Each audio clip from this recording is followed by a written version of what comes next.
Olá, hoje a nossa aula é sobre carcinoma da mama. Então, a nossa aula de patologia hoje é sobre o carcinoma da mama e vamos falar alguns aspectos relacionados à doença, principalmente focado na parte de histopatologia. Bom, sabemos que a gente tem no câncer de mama uma das neoplasias mais comuns que acometem mulheres, perdendo aí apenas para o câncer de pulmão em termos de epidemiologia, em questão de morte mesmo. Quase todas as neoplasias malignas, né, quase todos os cânceres da mama são adenocarcinomas, ou seja, existem alguns tipos de cânceres relacionados aos tecidos mesenquimais que podem acometer, mas normalmente, em questão de número mesmo, os adenocarcinomas, né, os cânceres de origem epitelial, particularmente no caso adenocarcinoma, seriam os carcinomas relacionados às glândulas, mais especificamente, são mais comuns.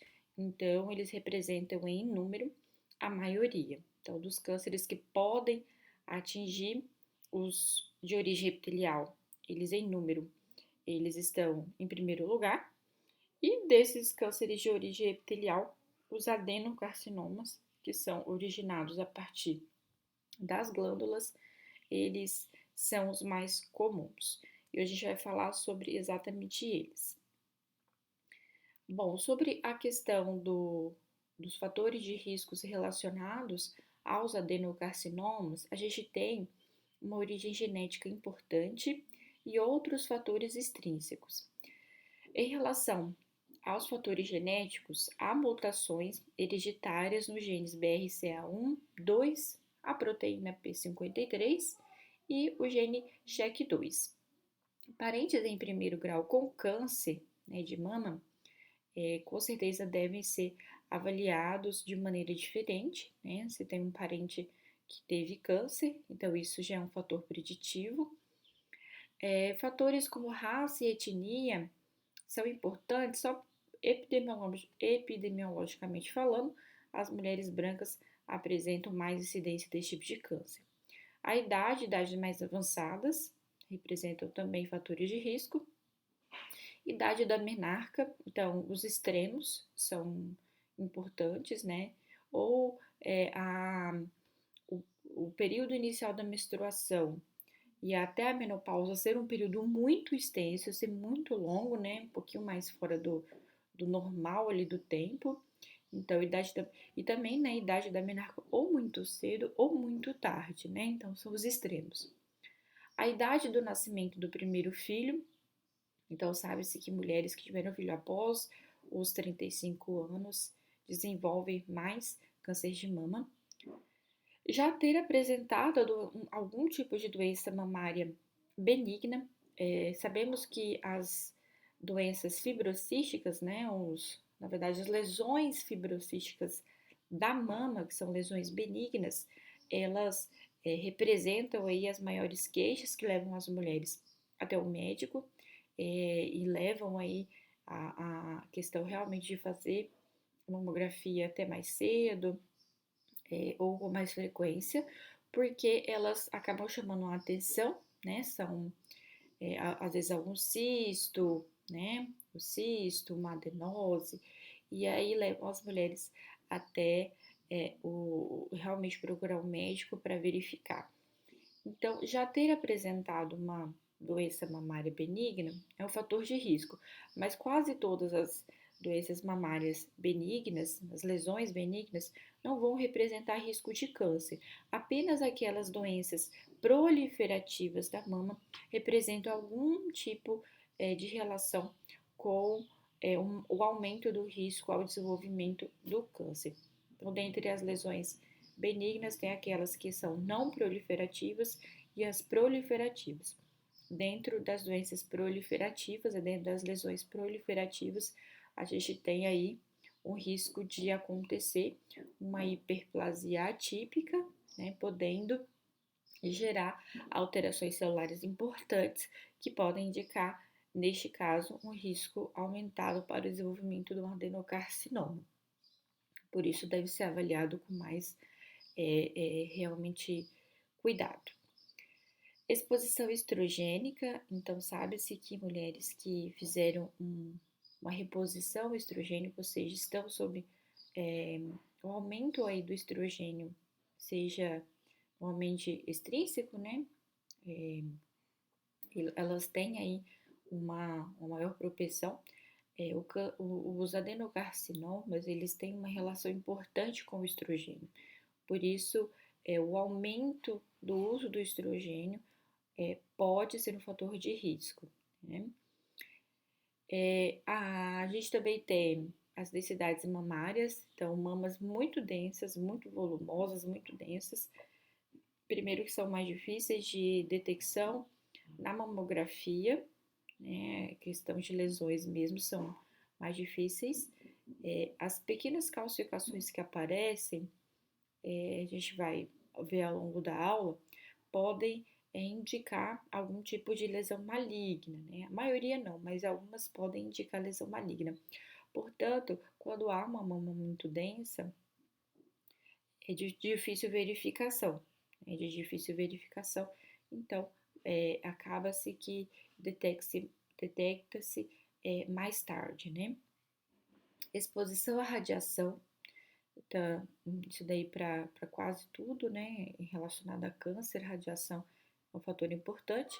Carcinoma da mama contralateral ou de endométrio, então já ter tido câncer em uma mama é um fator de risco para desenvolvimento na outra. E o câncer de endométrio, porque também tem aí uma relação com o estrogênio. A dieta, questão dos exercícios físicos, isso daí é para quase todos os tipos de neoplasias. Obesidade, aqui a obesidade em questão do fator de risco entra porque existe aí mais substrato para fazer estrogênios, né? Fazer hormônios estrógenos. Portanto, como o estrogênio em excesso é um fator de risco, a gente tem aí uma relação com a obesidade. Alguns tóxicos ambientais, pesticidas organoclorados, porque muitas moléculas mimetizam o efeito estrogênio. Como o estrogênio tem aí uma relação com esse tipo de câncer, a gente tem aí nos tóxicos ambientais, particularmente os organoclorados, um fator de risco. Daí a gente tem dois tipos principais de carcinoma mamário, que são os que eu vou abordar aqui, tá? Então a gente tem esses dois tipos, eles são basicamente um carcinoma localizado, que a gente vai chamar de carcinoma in situ, e a gente tem um carcinoma invasivo ou penetrante. Qual é a diferença dos dois? Como pode se ver na imagem à direita, nós temos um câncer que ele fica, aliás, um parênquima neoplásico, né? As células neoplásicas crescendo de maneira bem concentrada, aqui apresentando um ducto, né? Então, é como se elas crescessem realmente limitada a esse ducto, e a gente tem outro que cresce de maneira penetrante, de maneira invasiva. Então, ele cresce meio que para todos os lados e não concentrado, certo? Então, o que a gente observa aqui é que nós temos basicamente, né, um tecido epitelial que ele se apoia numa membrana basal. Então, tem aquelas células epiteliais que são ali plenamente suportadas por uma lâmina basal, por uma membrana basal. As células neoplásicas que crescem concentradas e elas não invadem essa membrana basal, então elas dão origem aí aos carcinomas in situ, ou seja, ele não rompe esse limite fornecido pela membrana basal. Então ele fica concentrado digamos que no quadrado dele e não invade essa membrana basal, invadindo, né, o estroma daquele tecido. E, por outro lado, a gente tem os invasivos ou penetrantes, infiltrantes. Como o próprio nome fala, ele infiltra a membrana basal. Então, ele não fica ali no seu quadradinho. Ele vai invadindo a membrana basal e, portanto, já tem acesso ali ao estroma, né, daquele tecido. Então, a gente tem essa diferença ela é muito importante para a questão do prognóstico, para a questão realmente do andamento desse câncer, certo? Então, a gente vai trabalhar aqui com esses dois temas, né? Questão dos carcinomas que são concentrados, ou seja, os carcinomas in situ, localizados, e os carcinomas que eles são invasivos, que eles invadem a membrana basal. Então, a membrana basal aqui é um limite importante e, basicamente, o fato de penetrá-la ou não é que dá origem a esses dois tipos aqui na classificação dos carcinomas mamários. Aqui tem um videozinho para mostrar, vou deixar o link para vocês observarem. Bom, dos carcinomas mamários que há, né, mais de 95% são originados como carcinoma in situ, ou seja, a maioria dos cânceres de mama nas mulheres são carcinomas, são células neoplásicas concentradas que não invadem a membrana basal, né? Então ficam limitados pela membrana basal. E os outros, né, a minoria, né, são cânceres que aparecem já como cânceres invasivos, como carcinomas invasivos. Mas o que se sabe é que dos cânceres invasivos que se tem, né, eles tiveram origem como câncer in situ. Então, boa parte não começa, digamos que a vida, né, como carcinoma invasivo, não. Eles começam como carcinoma in situ e depois evoluem para um carcinoma invasivo. Por isso também a importância dos exames frequentes, né, das mamografias, dos exames de imagem, porque enquanto ele está in situ, tem um melhor prognóstico e quando é invasivo tem um pior prognóstico. Se essa mulher for realmente acompanhada, né, é possível a detecção enquanto ele ainda está in situ, aí faz-se o tratamento, né, para não evoluir para um carcinoma invasivo. Outros 5% já surgem mesmo como carcinoma invasivo, né, e aí depende daqueles fatores de risco, claro, né, de estarem mais ou menos avançados. Vamos entender como que são esses tipos aqui. Daí, dos carcinomas que são in situ, né, que são aqueles localizados, vejam como é interessante a histologia deles, né? Então, aqui a gente tem mama e aqui tem o zoom exatamente num lóbulo e num ducto. Então, aqui a gente tem esse lóbulo e essas bolinhas aqui concentradas são basicamente os ácidos, né? São as glândulas e cada uma delas tem o seu ducto, né? Cada glândula tem o seu ducto e elas vão desembocar num ducto maior, né? Que vai levar ao ducto lactífero terminal, que daí é onde vai desembocar aqui no mamilo, né? Por onde sai a secreção, por onde sai a secreção lactífera. Então, o que que a gente tem aqui, né? A gente tem basicamente duas estruturas que são os lóbulos, né? São os lóbulos e são os ductos, né? E dentro dos lóbulos a gente tem o conjunto ali de ácidos que são as glândulas em si, como mostrado aqui nessa imagem, né? Então aqui a gente tem os lóbulos e aqui dentro a gente vai encontrar os ácidos, né? Que são as glândulas. Cada glândula tem o ducto da glândula e esse ducto depois ele vai desembocar, digamos que num ducto conjunto, né, por onde sai a secreção para um ducto terminal, um ducto digamos que de maior calibre. Daí, se a gente fizer um corte aqui, bem nesse ducto, a gente vai ver então, né, a luz desse ducto, certo?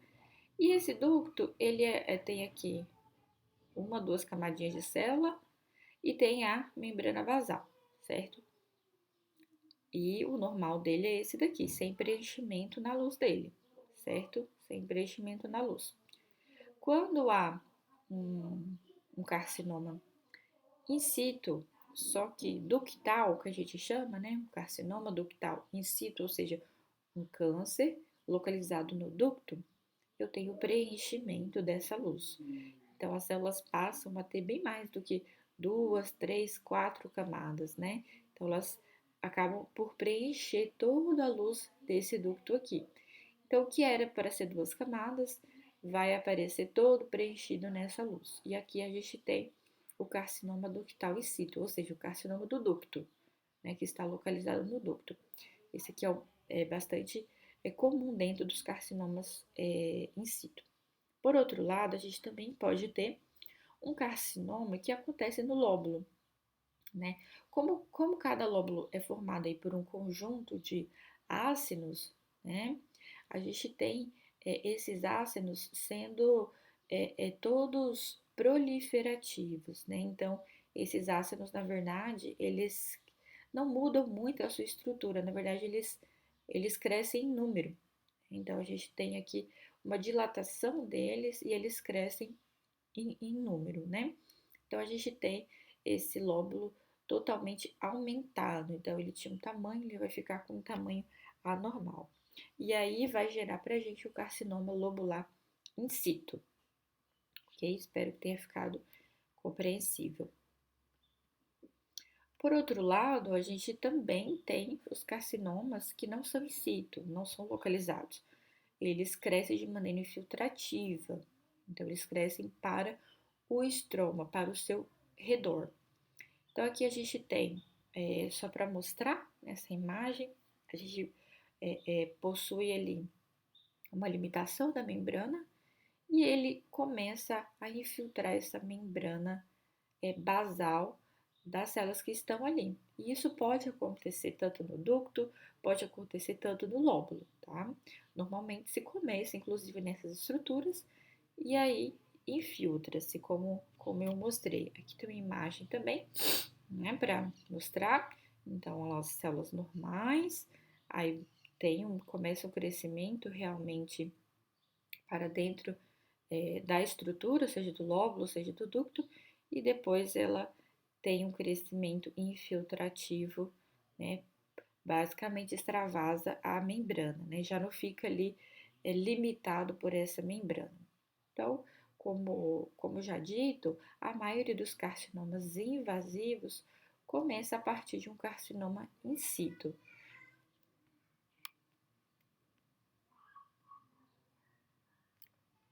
Aí a gente tem, né, falando mais agora especificamente de cada tipo de carcinoma, certo? O carcinoma in situ, que seria esse não invasivo, ou seja, limitado pela membrana basal, ele tem, como mostrado nos slides anteriores, o seu tipo ductal, que acontece no ducto, e o seu tipo lobular. O ductal, ele tem grande variação histológica, então ele pode apresentar-se de maneiras assim bastante diferentes.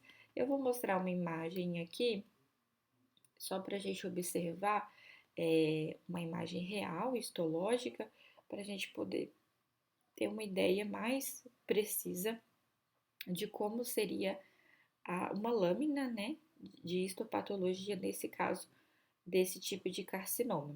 Então, aqui, basicamente, a gente tem um ducto que está todo preenchido. Então, essas células mais rosa pink aqui são as células cancerígenas, todas preenchendo o ducto, né, a luz do ducto.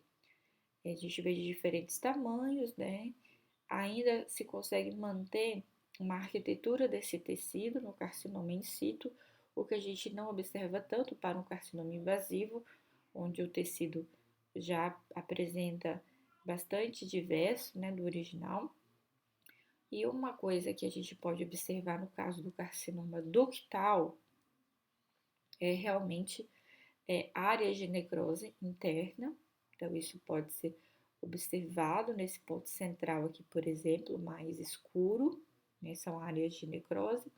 E essas áreas mais esbranquiçadas, elas vão, elas vão se referir a calcificações. Inclusive, é algo muito interessante sobre o carcinoma ductal in situ, é ele poder, digamos que, realmente ficar evidente aí em mamografias, o que é muito interessante, né? Então eles vai dar a cara dele lá, né, na mamografia, o que vai ficar mais fácil detectá-lo, né? E se for ali o início, então realmente ele tem um bom prognóstico, né?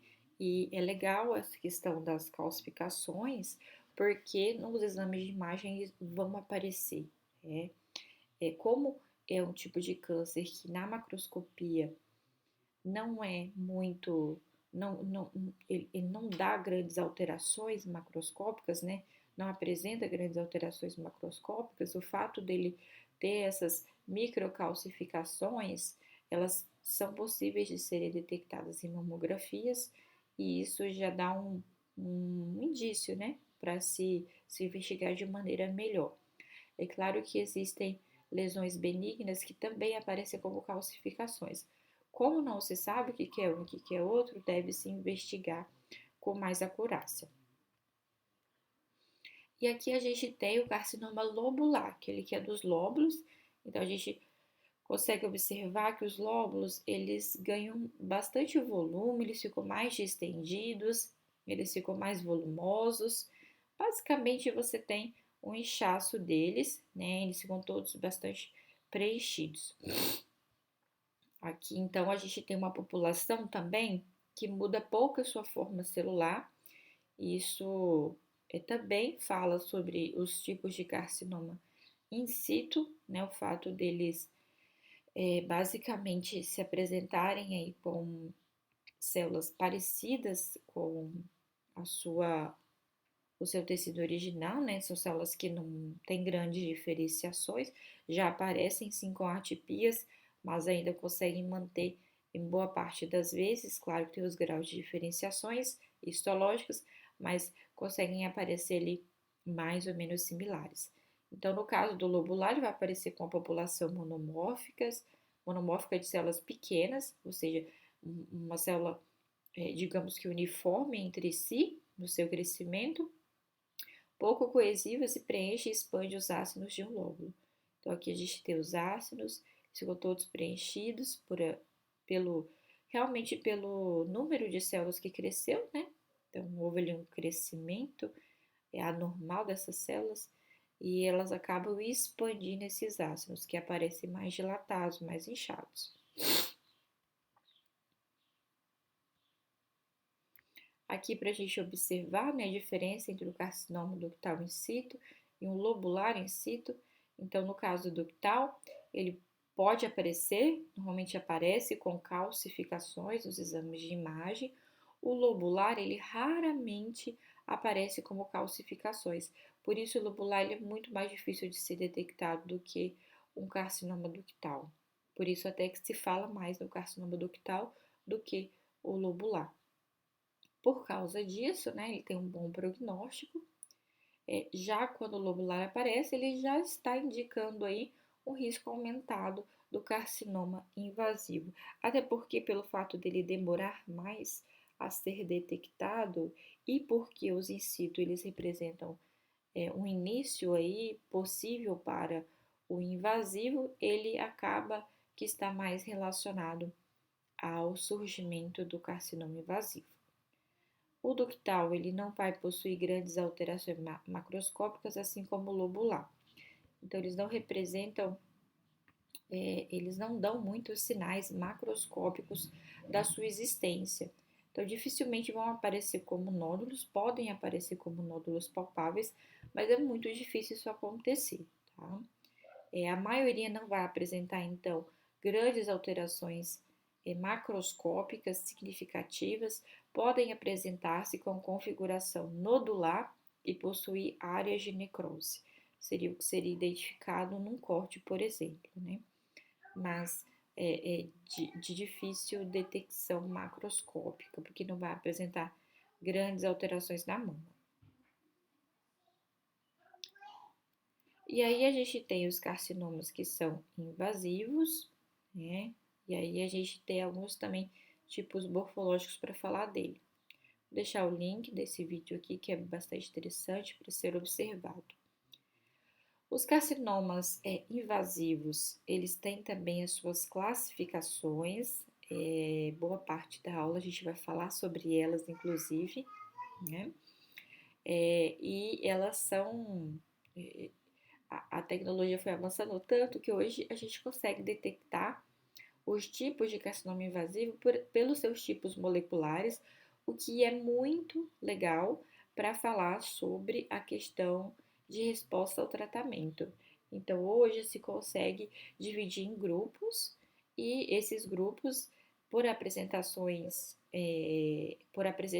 moleculares diferentes, dá para saber qual vai ser o nível de resposta ao tratamento desse paciente, né, dessa paciente, e aí falar um pouquinho mais sobre o prognóstico. Então, é por isso que se faz, né, uma imunohistoquímica para detecção molecular e essa classificação. Então, o carcinoma invasivo recebe duas classificações importantes com relação à sua morfologia. Então, a gente pode classificar com base nas características moleculares, o que é frequentemente discutido e feito, né? Já vou mostrar. E também com base no tipo histológico, né? E aí entra a graduação histológica de Nottingham.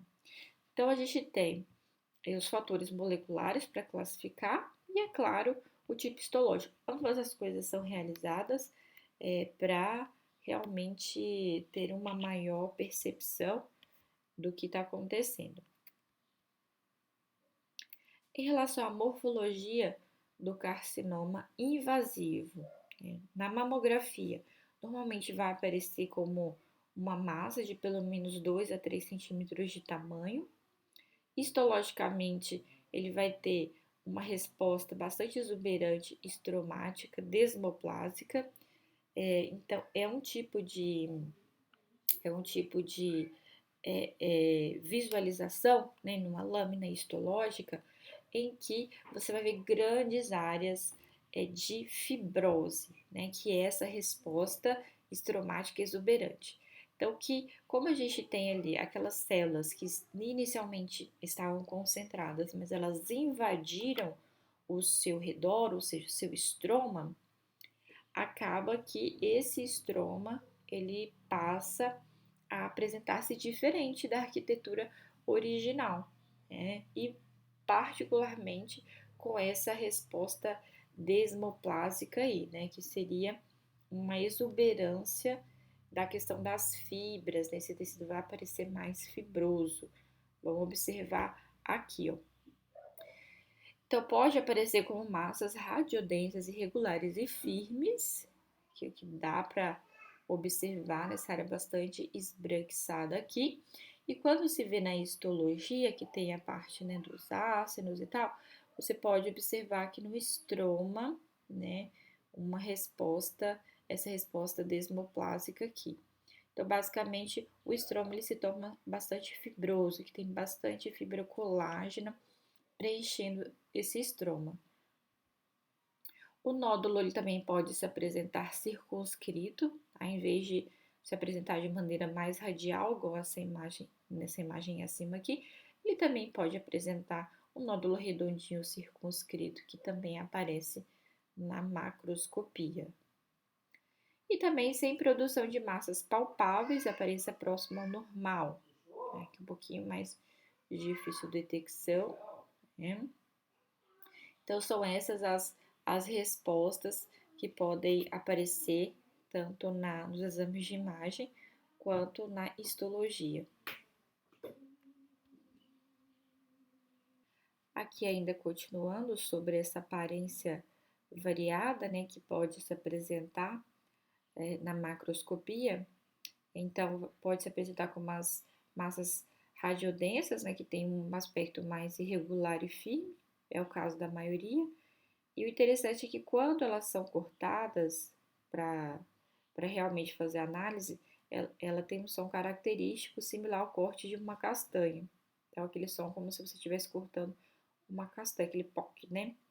Então, por causa dos focos de calcificação e o estroma branco calcário. Então, aquilo é duro mesmo, né? Aquela parte branca, ela se apresenta como algo realmente rígido, né, que faz um som ao ser cortado. Os nódulos eles são mais os nódulos que aparecem, né? Então tem aquele aspecto mais circular, são bem circunscritos, o crescimento celular é mais circunscrito, de aspecto mais firme, mas não tem essa questão do som característico. E as células que crescem de maneira tão infiltrativa que não dão muita aparência de fato de um câncer, na verdade, de uma de alterações concentradas, né? Isso é um pouco mais difícil de ser detectado porque elas crescem em meio ao estroma, certo? Então elas se dividem ali com o estroma normal e por isso passam muitas vezes desapercebidas.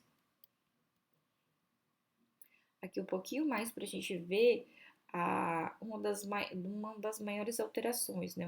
Uma das alterações que mais acontece, que é a reação desmoplásica, que é esse tecido, esse estroma, ele ficando mais fibroso. Então, dá para observar, comparado ao tecido normal, que as fibras de colágeno elas vão se proliferando em meio ao estroma, formando esses cordões sólidos. Aqui a gente consegue observar alterações anaplásicas dessas células, né? Então, os nucléolos, né? Então, aqui a gente tem o núcleo e dentro dessa bolinha aqui é o nucleolo, né? Não dá para perceber tanto a distinção de um citoplasma aqui, mas ele tá aí. O nucleolo, ele passa a se tornar bastante evidente. Uma binucleação é sempre sinal que chama a atenção, né? Não é algo normal de um crescimento celular saudável, certo? Então, chamar a atenção também. Mitoses, muitas mitoses nesse tecido. É claro que é um tecido que sofre proliferação em determinados ciclos da vida. Entretanto, se há suspeita e há mitoses bastante evidentes ou mesmo mitoses atípicas, né? Mitoses aberrantes, isso também chama a atenção. Além de a gente observar, por exemplo, nessa imagem, células bastante irregulares entre si, que também é fruto de uma reação anaplásica. Então, são células aqui em diferentes fases da mitose, o que chama a atenção também, um tecido com mitoses rápidas, mitoses frequentes, uma mitose de maior extensão também chama a atenção. Então, são algumas alterações histológicas que podem ser observadas no carcinoma invasivo da mama. As alterações macroscópicas que podem surgir de um carcinoma invasivo podem ser muito diversas. Eu trouxe aqui algumas que são um pouco mais frequentes, mas não quer dizer que elas estejam todas presentes e vão ser de fácil detecção, tá? Então, pode ser uma lesão na pele que não cicatriza, secreções saindo do mamilo, crescimento das veias muito aparentes, vermelhidão ou inchaço na mama, né, que indica um processo inflamatório ali importante, que pode ter até outras origens, né, de um câncer inflamatório, por exemplo, mas também pode indicar carcinoma, um adenocarcinoma. Inversão, mudança no formato do mamilo, isso daqui é um pouco mais frequente, que pode surgir, né, um pouco mais frequente no caso dos carcinomas invasivos. Alteração no mamilo e assimetria, né, então as alterações no mamilo chamam muita atenção. Tumor na área da pele, que seja visível. Afundamento, endurecimento ou enrugamento da pele. Isso daqui também é algo que chama a atenção. O aspecto de casca de laranja, que é uma alteração que sofre ali o tecido do seio quando há um adenocarcinoma. Então fica realmente com aquele aspecto de casca de laranja cheio, quando você olha assim, cheio de furinhos, uma pele mais engrossada. Isso está bastante relacionado ao carcinoma invasivo e mudança na textura da pele, né? e aí de diferentes formas. Então, são algumas manifestações que podem vir a surgir, não quer dizer que são obrigatórias. Como eu disse anteriormente, há duas formas de classificar um adenocarcinoma invasivo, com base na classificação molecular, que é bastante utilizada, e com base na classificação histológica. As duas são utilizadas, na verdade, em conjunto para entender melhor sobre esse câncer, tá? Então, tá? Vamos entender aqui como é a classificação pela questão molecular. Bem, serão utilizados para classificação molecular dois receptores. Então, a gente tem aqui o receptor de estrogênio, né, presença ou ausência dele, e o HER2, que é o receptor tipo 2 do fator de crescimento epidérmico humano. Então, o fato de possuir ou não o receptor de estrogênio e o receptor de fator de crescimento podem indicar melhor ou pior prognóstico. Tá? Então, mostram diferenças em relação às características do paciente, características histológicas e resposta terapêutica e sobrevida. Então, classificar realmente enquadrar a paciente em um desses três grupos aqui que eu vou apresentar é falar principalmente sobre a resposta terapêutica, se essa pessoa vai responder ou não, como ela vai responder, na verdade, né, se ela vai responder bem ou não a terapêutica. Vamos entender um pouquinho sobre isso. E aí a gente tem aqui, no grupo 1, a gente tem o grupo que possui o receptor de estrogênio, mas não possui o HER2. Esse daqui é o grupo de maior epidemiologia. Então, dos cânceres invasivos detectados, a gente pode ver por esse gráfico aqui, que esse grupo representa a maioria. O grupo 2 apresenta o HER2 positivo e pode ou não apresentar o receptor de estrogênio, tá?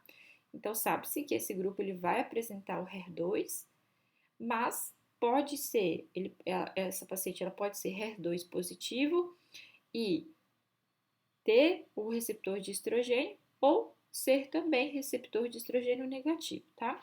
Aqui o que importa é que ela apresenta o HER2. E o grupo 3 possui receptor de estrogênio negativo e também o HER2 negativo, que também se chama aqui, esse grupo aqui de duplo negativo. Então, esses três grupos, né, são os grupos, esses três grupos, eles representam os três grupos moleculares. De acordo com essas características moleculares, há diferenças aí na resposta, principalmente relacionada ao tratamento. E aqui dá para a gente poder ter um pouquinho sobre essa ideia, né, de resposta. Então, a gente tem aqui a frequência, né, com que aparecem esses três grupos e também o tipo de resposta. O grupo que tem o receptor de estrogênio positivo e que tem o HER2 negativo representam aí a maioria, então chegam até 55% dos cânceres detectados. Eles apresentam um tipo histológico desse câncer que pode ser aí bem ou moderadamente diferenciado. Tá? Então, o que a gente tem nesse grupo aqui? A gente tem uma histologia, né? Uma histopatologia desse câncer com células mais próximas do normal, né? O que indica que há menos perca da arquitetura desse tecido e também, digamos que isso tudo, né, essas características todas também vão ajudar ao melhor prognóstico. Com quem que aparece, né? Esse grupo aqui. Normalmente aparece em quem? Mulheres mais velhas, homens com carcinoma detectado no rastreamento mamográfico. Quando há metástase nesse grupo, ela vai para o osso e raramente, aliás, vai para o osso e mais comum que vísceras, 25%, 10%. Então, aqui, na verdade, a gente tem uma maior metástase aqui para o osso, né? E depois as vísceras, 25%, E o cérebro, mais raramente, né, menor aqui do que 10%. A recidiva é mais tarde, então pode haver recidiva, só que no período bem mais tarde, acima de 10 anos, o que é bastante bom, né, a questão da sobrevida.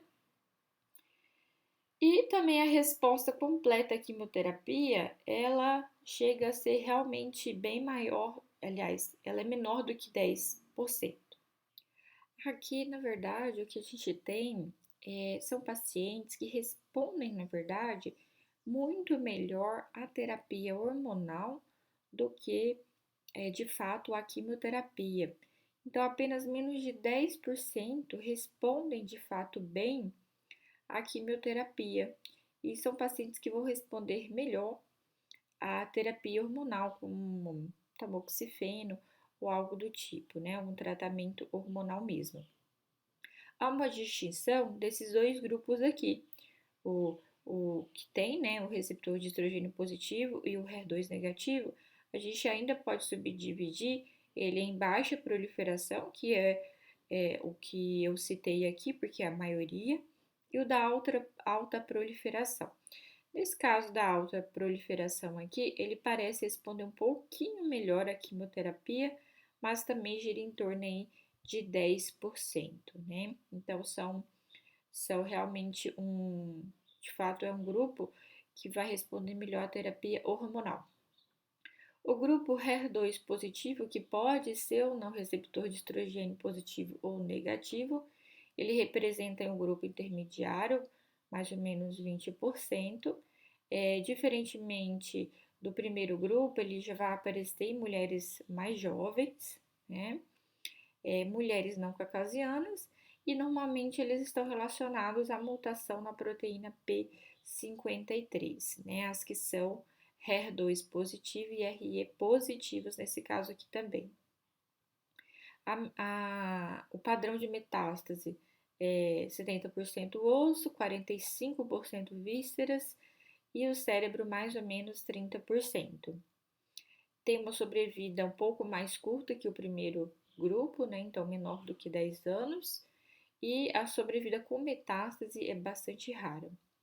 Aqui, como a gente tem o grupo HER2 positivo, podendo ser RE positivo ou RE negativo, no caso dos RE positivo, eles respondem com aproximadamente 15% bem ao tratamento à quimioterapia, e no caso dos que não possuem o receptor de estrogênio, acima de 30%, então respondem melhor à quimioterapia. No grupo que é duplo negativo, né, possui RE negativo e HER2 negativo também, eles representam o grupo menor, né, o grupo mais raro. Tem um padrão de histologia bastante variado, tá? Pode aparecer em mulheres mais jovens, aqui as mutações são principalmente no BRCA1, vai aparecer no grupo das afro-americanas e hispânicas, a metástase para o osso acontece em 40%, para as vísceras 35% e cérebro 25%. A sobrevida é muito curta, menor que 5 anos, e também a sobrevida com metástase é bastante rara, mas é um grupo que responde melhor à quimioterapia aqui, né? Responde com 30%, né, dos pacientes respondem completamente à quimioterapia, o que é interessante.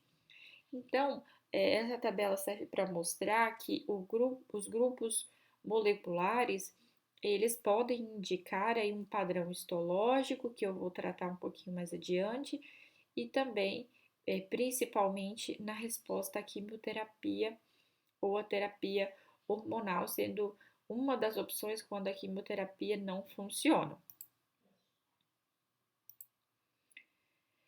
E aí, falando um pouquinho, né, a respeito de cada grupo, certo? Para a gente poder entender melhor cada grupo.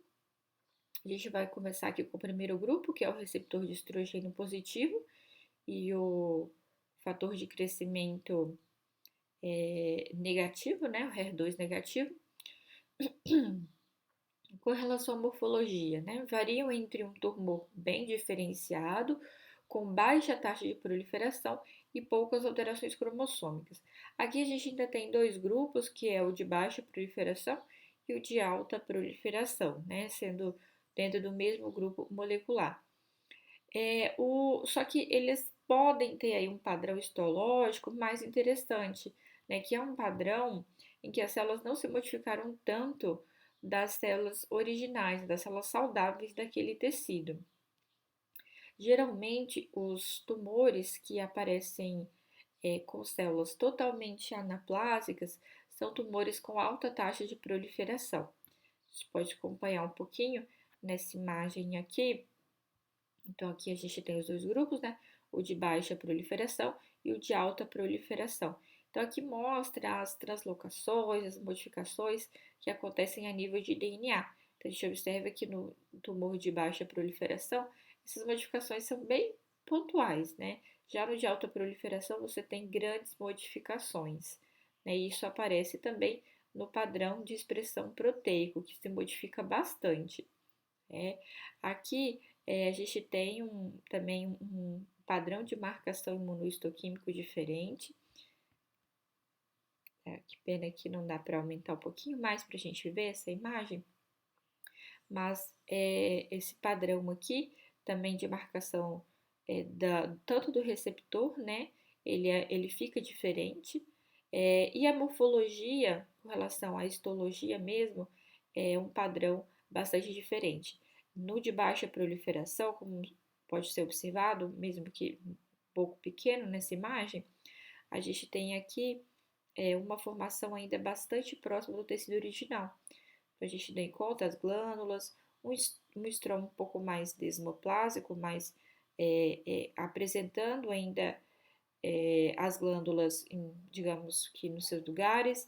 Aqui você mal consegue distinguir aonde realmente tem as glândulas e estroma, né? Então, padrão bastante perdido de tecido, né, na alta proliferação. Isso porque o tecido perdeu mesmo a sua arquitetura.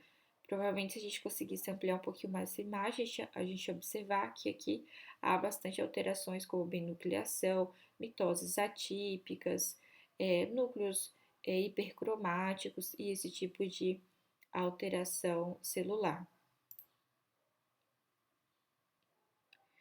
Bom, aqui a gente tem o segundo grupo, que é o receptor de estrogênio positivo, e o HER2 negativo, sendo que a gente tem, no caso, os dois grupos, né? E aí 50 a 65% dos carcinomas o que aparece nesse grupo aqui, que é a maioria, certo? É realmente o grupo que tem maior dos cânceres invasivos que se vai investigar, o grupo do HER, aliás, o grupo do receptor de estrogênio positivo do HER2 negativo é a maioria, como eu descrevi naquela tabela. Então, é a forma mais comum mesmo. Como eu tratei naquela imagem, né, só para a gente poder observar aqui, é a taxa em que aparece, né? No caso do HER positivo, do receptor de estrogênio positivo, do HER2 negativo de baixa proliferação, eles vão apresentar a maioria, e aí a gente tem aqui um melhor prognóstico em comparação com o grupo que é de alta proliferação. Tá? Mulheres submetidas à reposição hormonal na menopausa são parte desse grupo aqui, mulheres mais idosas, na verdade, mulheres mais velhas e homens idosos são os que mais aparecem nesse grupo aqui. Geralmente, eles são curados com cirurgia, né? Exatamente por não responder tão bem assim à quimioterapia. E eles respondem bem aos tratamentos hormonais, e às terapias, né, hormonais, e não respondem tão bem, né, aí a quimioterapia.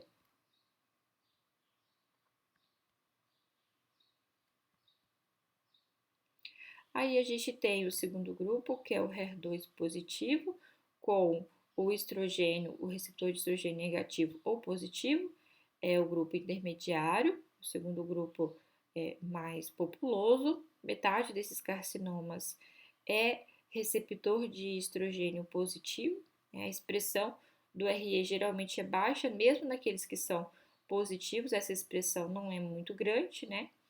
E os receptores de progesterona nesse grupo aqui normalmente estão ausentes. Tá? Então, aqui é só para a gente poder observar um pouco desse padrão, né? Do quando o HER2 negativo ele tem aqui em relação ao seu número de cópias, né?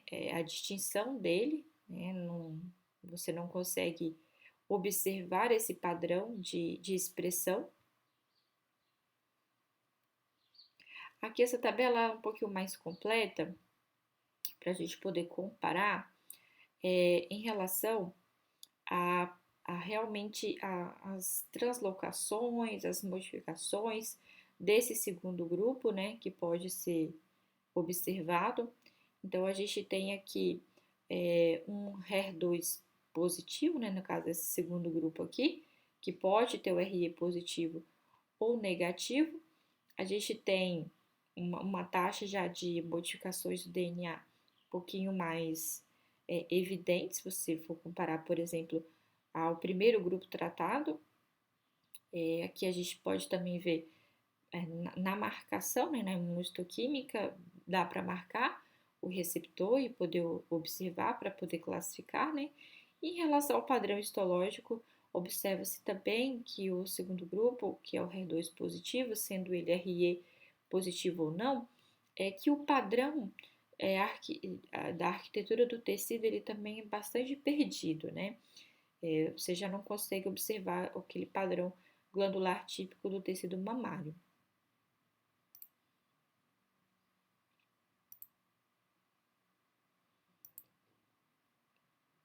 E finalmente o último grupo, né, em que ele tem os dois receptores ausentes, né, tanto o RE negativo quanto o R2, o HER2 negativo, e aí esse grupo aqui, ele é o grupo de pior prognóstico, são mais comuns em mulheres jovens antes da menopausa, por isso também já dá uma ideia.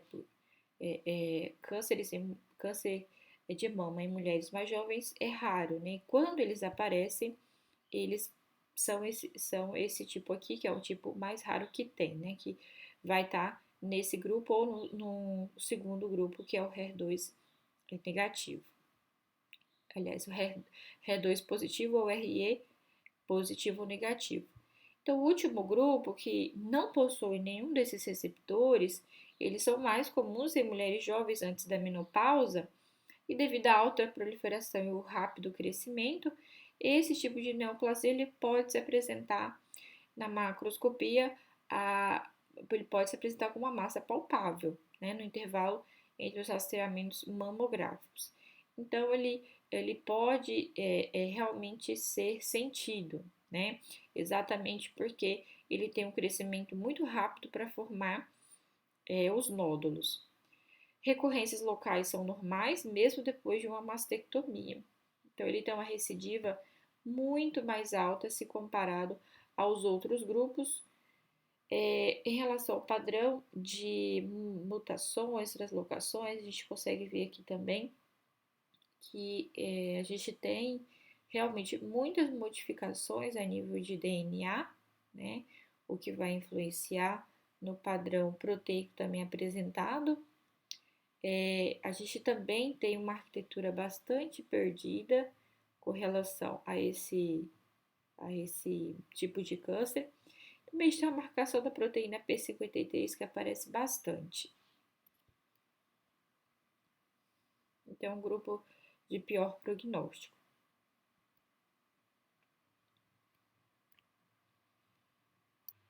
Bem, em relação aos tipos histológicos, né? Todos os tipos de carcinomas invasivos da mama são graduados de acordo pela classificação histológica de Nottingham.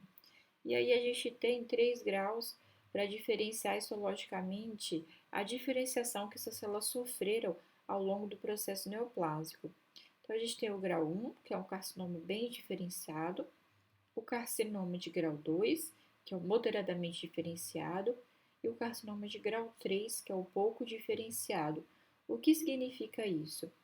Quando eu tenho o grau 1, que é o bem diferenciado, significa que essas células, ao se tornarem neoplásicas, ou seja, ao terem um crescimento anormal, elas conseguiram se transformar em uma célula que é bem próxima da original, bem próxima da normal. Então, quase não há diferenciação histológica entre esses tecidos, porque elas se diferenciaram bem, ou seja, elas se tornaram quase iguais ao tecido que tinha que se tornar mesmo, né? Ao seu redor. Então, você quase não vai ver grandes alterações celulares nesse tipo aqui, no bem diferenciado. No grau 2, elas já começam a se diferenciar mais. Então, você já vai ver núcleos diferentes, um formato diferente, porque quando elas se diferenciaram, elas não se diferenciaram bem. Elas se diferenciaram de maneira meio capenga, sabe? Então, elas não tiveram um bom processo de diferenciação. E o grau 3 aí que lasca tudo. Então, quando elas se transformaram, elas realmente se transformaram para algo assim, realmente bem diferente. Então, elas se diferenciam realmente, elas se tornam muito distintas das células que deveriam se tornar. Então, elas não ficam iguais às originais, elas se tornam muito distintas, né? Ela com muitas alterações, certo? Então, o tecido fica bastante diferente do seu original, ok? Então, a gente tem esses 3 graus. Vamos observar aqui nas imagens histológicas de um carcinoma invasivo. Aqui na primeira imagem, a gente tem então um carcinoma bem diferenciado, né? E no carcinoma bem diferenciado, o que a gente vai observar é um padrão mais cribiforme, né? Com esses furinhos aqui, né? Que representam as glândulas. Há alterações? Há alterações, mas ainda se consegue manter uma estrutura próxima da original, apesar do padrão mais desmoplásico, né? Mas ainda assim dá para olhar e falar assim, não, ali já foi, né? Realmente um tecido mamário, apesar das alterações que surgem, né? Mas as células ficam mais próximas das originais. O núcleo fica um pouquinho menor, mas há um padrão regular entre eles, né? Você vê que eles seguem mais ou menos a mesma linha. Aqui é um carcinoma moderadamente diferenciado. Se você comparar com a primeira imagem, você já não vê esse padrão mais, digamos que glandular, né? Evidente, né? Quando você observa. Então já tem algo mais bagunçado, né? Uma arquitetura aqui mais perdida. E quando você vai analisar célula a célula, né? É quando você observa as maiores diferenças. Então, são células com núcleos mais em formato aqui de fenda do que redondinhos, né, bonitinhos, como deveria ser. Então, você já observa um padrão mais pleomórfico dessas células. Quando você chega no carcinoma pouco diferenciado, aí que você observa mesmo que o padrão está completamente perdido. Então, são áreas focais, assim, bem mais distintas. Uma ou outra, aqui na imagem, né? Uma outra necrose, né? Área de necrose mesmo. Então, você já observa que as células formam um padrão de ninhos, as células com núcleos, assim, completamente diferentes, nada a ver uma com a outra. Então, realmente uma formação bastante pleomórfica, bastante desorganizadas, com mais áreas de mitose. Então, a gente vê uma área aqui, uma área aqui, uma área aqui. Muitas dessas mitoses, quando são analisadas, são bastante atípicas, né? Os núcleos fragmentados, uma cromatina mais próximo da carioteca, mais irregular. Então, realmente são alterações bastante evidentes que fazem com que esse tecido perca a sua arquitetura original. Quando que vai aparecer esses graus em relação aos tipos moleculares que a gente viu, né? Será que tem mais distinção ou menos distinção? Sim. Então, aquele padrão de apresentação molecular, né, dos 3 grupos, como eu disse, eles influenciam aí na resposta à quimioterapia, num prognóstico, se vai aparecer metástase mais rápido ou menos rápido. Então, assim, realmente vai falar um pouquinho sobre mais ou menos como essa paciente vai responder. E também há variação nos tipos histológicos que são apresentados em cada grupo. No primeiro grupo, naquele que tem o receptor de estrogênio positivo e o HER2 negativo, eles vão variar de bem diferenciados a pouco diferenciados, ou seja, sem grandes alterações histológicas. Portanto, sendo bem diferenciados, né, ou com pouca variação aí, isso indica para a gente o quê? Que se houve pouca perca de arquitetura desse tecido, ele vai conseguir manter a sua função, né? Ou pelo menos tentar manter sua função. No segundo grupo, que é o HER2 positivo, que pode ser RE positivo ou não, ele já vai apresentar uma arquitetura mais perdida, né? Então, a maioria desses carcinomas é pouco diferenciada, que é quando a gente observa ali uma grande variação do tecido mamário original, uma perda de arquitetura bastante grande. E no último grupo, que é o carcinoma, totalmente negativo, né, para os receptores indicados, quase todos esses tumores são pouco diferenciados e vários padrões histológicos são reconhecidos. Então, basicamente, o que a gente observa ali é também a falta de diferenciação e perca da arquitetura desse tecido. Aqui são outros tipos histológicos, são chamados de tipos histológicos especiais, né? É, aqueles grupos que eu apresentei, eles não têm uma classificação precisa, né? Eles só são classificados de acordo com a sua diferenciação, mas podem existir esses tipos aqui, que são os tipos histológicos especiais desses carcinomas. Esses tipos especiais estão mais relacionados ao grupo que é positivo, RE positivo e aliás, RE negativo e HER negativo, né? São os que não têm nenhum dos dois receptores, né? Então, eles aparecem naquele grupo que tem o pior prognóstico. E aqui a gente tem grupos, assim, histológicos bastante diferentes, né? Esses são os tipos histológicos especiais. Então, a gente observa o carcinoma lobular, né? Que é essa primeira imagem aqui, que vai apresentar os lóbulos, o carcinoma mucinoso, que é essa figura aqui B, as células neoplásicas, elas tendem a apresentar, principalmente no caso de células neoplásicas malignas, um padrão de secreção maior das mucinas, né, que deixa o aspecto mais gelatinoso. E é possível observar o carcinoma mucinoso no último grupo, né, que é o RE negativo e RE negativo. O C, carcinoma tubular, que vai apresentar a estrutura em túbulo. O carcinoma papilífero, né, que vai apresentar as papilas. O carcinoma apócrino, sem grandes variações. O carcinoma micropapilífero. O carcinoma medular e o carcinoma secretor.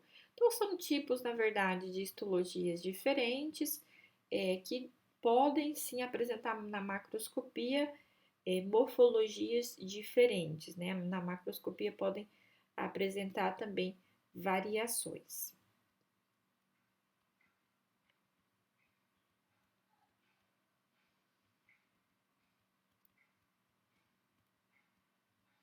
E aí agora a gente trata dos fatores prognósticos e preditivos, né, que podem surgir a partir de um carcinoma invasivo.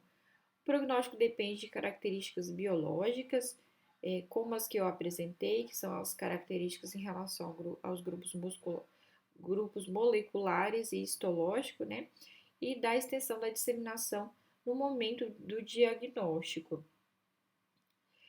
Quais são os fatores prognósticos aqui? Então, a gente tem se é um câncer invasivo, se é um câncer in situ, para falar um pouco disso, né?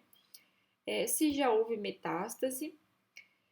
As metástases, quando surgem, elas são metástase para o linfonodo axilar. Então, o linfonodo axilar ele deve ser analisado. Também tem a questão da influência do tamanho do tumor no momento da detecção, se a doença local está mais avançada ou está menos avançada, Se é um carcinoma inflamatório, também tem esse subtipo que pode ser tratado em uma outra aula. A invasão linfática e vascular, então, a invasão de um carcinoma invasivo, ela pode ser hematogênica ou linfática, quando a invasão hematogênica é de preferência para o pulmão e fígado. Também tem a questão do subtipo molecular, que vai influenciar na questão do grau histológico, mas principalmente, em termos práticos, na resposta ao tratamento, e aí indicação de uma terapia hormonal ou realmente uma quimioterapia. O grau histológico, se é dos tipos especiais também, que daí vai indicar qual grupo molecular vai estar. Índice de proliferação, se é baixo, se é alto, isso tem a ver na detecção ali do patologista, número de mitoses, se tem ou não os receptores de estrogênio e progesterona, e a questão do HER2. Isso, como já apresentado, esses receptores vão indicar o grupo e vão dar uma ideia aí sobre desde metástase até a terapia. Bom, a referência principalmente utilizada aqui é o Robbins, né, que é o base da patologia, tem até um outro Bzinho aqui para colocar, e espero que vocês tenham aproveitado bem essa aula e tenha ficado compreensível. Obrigada pela atenção.